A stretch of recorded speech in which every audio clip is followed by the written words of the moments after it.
Perkenalkan, nama saya Jansen Andreas Marujan Tambun. Saya dari program studi ilmu pemerintahan UTA 45 Jakarta. Dalam video kali ini saya akan membahas tentang monitoring dan evaluasi terhadap bantuan yang diberikan oleh Pemprov DKI Jakarta maupun pemerintah Republik Indonesia dalam rangka pemulihan akibat pandemi COVID-19. Adapun video ini saya buat atas dasar tugas dan pemenuhan proyek dari mata kuliah monitoring dan evaluasi kinerja pemerintahan. Oke, langsung masuk ke materi. Pertama-tama saya akan menjelaskan tentang pengertian dari monitoring. Monitoring merupakan suatu kegiatan atau mengamati suatu kegiatan atau kondisi dengan tujuan agar mendapatkan data atau informasi yang diperoleh dari hasil pengamatan untuk digunakan dalam mengambil tindakan berikutnya atau selanjutnya.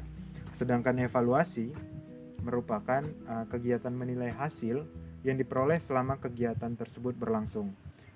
Dengan kata lain, evaluasi ini juga menilai hasil atau produk yang dihasilkan selama produksi berlangsung untuk mengevaluasi kegiatan berikutnya agar bisa tercapai.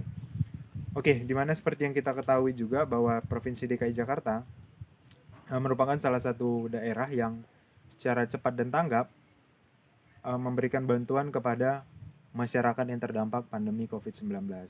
Berdasarkan pernyataan dari Wakil Gubernur DKI Jakarta, Bapak Riza Patria, dikutip dari CNN Indonesia, mengatakan bahwa DKI Jakarta merupakan daerah pertama yang memberikan bantuan kepada masyarakat yang terdampak pandemi COVID-19. Bahkan mendahului pemerintah pusat atau bantuan dari pemerintah pusat. Bantuan yang diberikan oleh Pemprov DKI Jakarta ini diambil dari APBD yang merupakan milik dari daerah DKI Jakarta secara pribadi. Dan seperti yang kita ketahui juga bahwa Provinsi DKI Jakarta juga merupakan daerah dengan APBD terbesar di Indonesia. APBD ini datang bukan semerta-merta merupakan pemberian dari pemerintah pusat. Karena jika kita lihat memang Jakarta merupakan tapi merupakan pionir dalam perekonomian di Indonesia, sehingga banyak ekspor dan impor masuk ke Indonesia itu melalui Jakarta, sehingga ini menjadi pendapatan daerah ya secara pribadi. Nah, APBD DKI ini yang dialokasikan untuk penanganan pandemi COVID-19 ini dialokasikan ke dalam 3 bentuk bantuan, yaitu bantuan sosial, pengobatan, dan juga stimulus fiskal.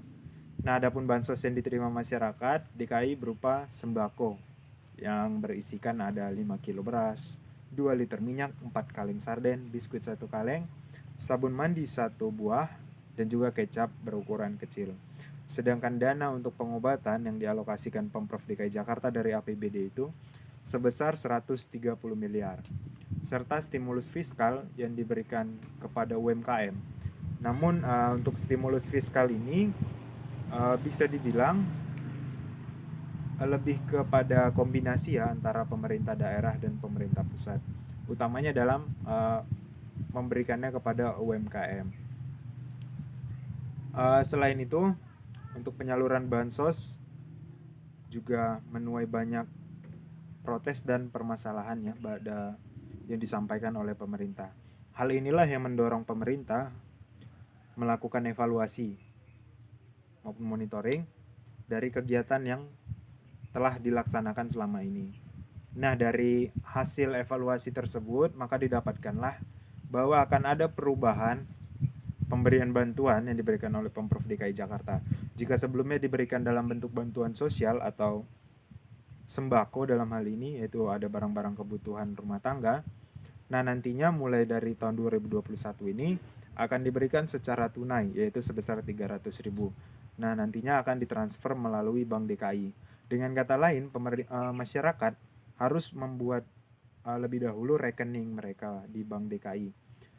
Pemilihan Bank DKI ini juga saya rasa menurut saya cukup cerdas ya, karena Bank DKI juga merupakan Bank BUMD, kepemilikan dari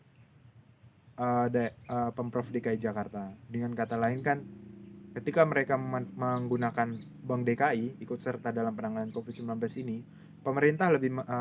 masyarakat lebih mengenal dari Bank DKI itu sendiri, dan mungkin masyarakat juga kemungkinan semakin menggunakan Bank DKI lah di kemudian hari.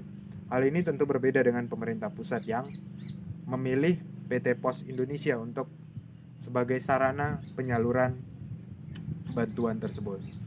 Oke, berikutnya dari pemerintah nasional Indonesia, dikutip dari kemensos.go.id, sebenarnya ada kesamaan antara pemerintah pusat dan daerah dalam hal ini Pemprov DKI Jakarta ya, dalam memberikan bantuan sosial.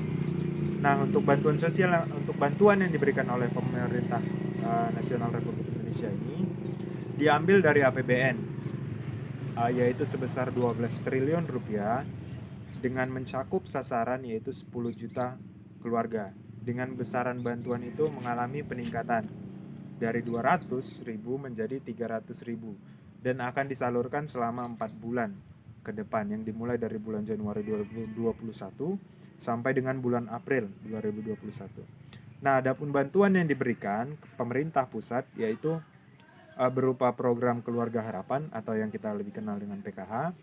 Lalu ada bantuan pangan non tunai atau yang lebih dikenal dengan sembako, dan juga bantuan sosial tunai. Nah, ini lebih cenderung ke uang secara langsung.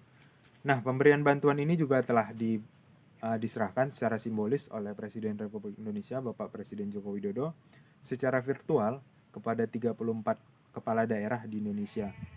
Dalam hal ini gubernur. Oke, selain itu sejak adanya permasalahan di Badan Kementerian Sosial, di mana pimpinan dari kementerian yaitu Bapak Menteri ditangkap oleh KPK atas permasalahan yang